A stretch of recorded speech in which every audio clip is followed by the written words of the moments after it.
There's something that captures the imagination or the interest and the compassion and the empathy of the world, the whole world, when people are just sort of going about their job or their life and they get in trouble.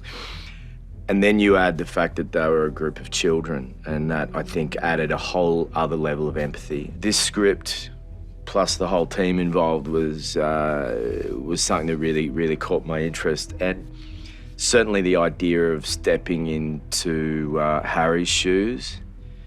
And I will say also that for everything I thought I knew about the rescue operation, I knew, the tip of the iceberg, and it was through getting involved in this project that I learned about other aspects, namely how much of a high wire act it was to get them out and the measures that they took. So, I was interested in working with Ron and have been for a long time. Viggo as Rick is pretty fantastic.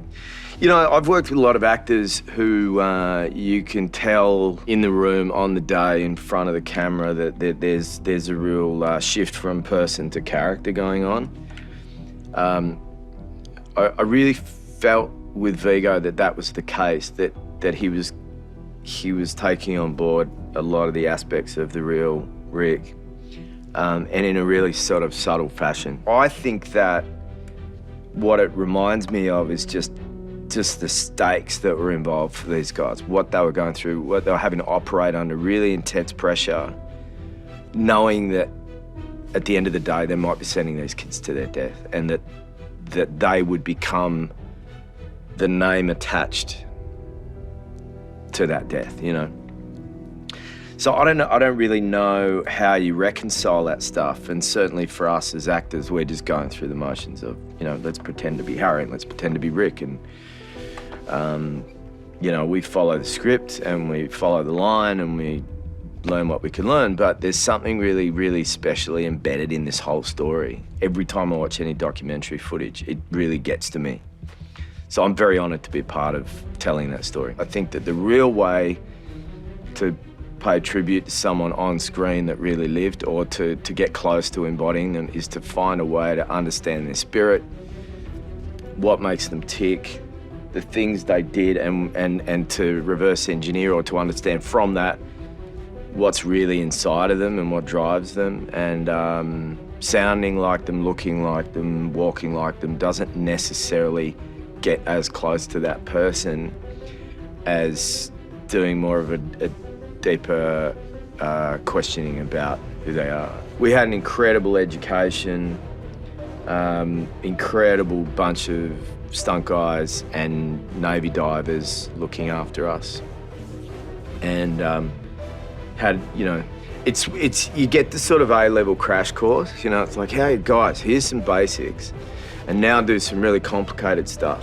and good luck, and everybody stepped up to the challenge. In fact, it felt like everybody really leaned into the challenge, or leaned into it enthusiastically, I think I don't really know what Viggo looks like without a wetsuit on. Every time I turn up to work, he's got a full wetsuit, he's ready to go. In order for us to get on film for Ron, what is needed to really kind of sell some of the danger of it is really going through some pinch points and little S-bands and stuff, and diving with either, dummies or stunt people, and massive respect to the kids, the Thai kids, who were comfortable enough with us to play still or play unconscious with their hands tied behind their back and their feet tied together, and allow us to dive them underwater. I thought it was tough to do it, but I'm very aware that it's tough just to put your life in somebody else's hands like that. So, but everybody's well looked after. Ron is incredible, but Ron's also assembled an incredible team that make us look fantastic. I mean, in particular in this film, the whole support crew in terms of the diving aspects. But then we wouldn't be diving if it wasn't for Molly and Molly's incredible sets and that construction team. Like, those sets are amazing to look at in person, and then you put them up on screen.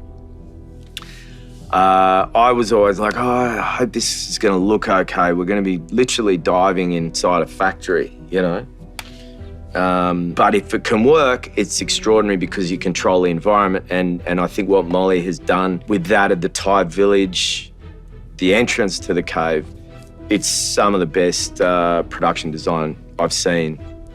And a really difficult thing to do and to get right. Part of the excitement for me when I go and work with a director that I admire, and I really admire Ron and his work, is just to kind of, you have your own suppositions about what makes them good or how they operate on set, and then you get to experience it firsthand. You know, he has an impressive ability to handle something of a huge scale. Now, this film goes from like the most tiny claustrophobic personal moments, underwater, to these incredibly grand, cinematic, you know, spaces filled with people, crowds and movement. And the amount of characters that he's keeping his eye on, you know, story terms. And I was like, you know, it's an impressive skill to be able to hold all that in your head, to be constantly checking in and asking the right questions. And I think 13 Lives, while that story, you know, the drama of it is that it could have gone the other way, and it couldn't have worked out as positively as it did. But the fact that it did is just, it's just like, feels like one of those stories that you just go, it gives me some hope that, you know, people know how to lean on each other, and people are willing to kind of pick up the slack. People are willing to sort of put make a few sacrifices for other people. You know, so I felt thrilled to be involved with it, even just for that aspect.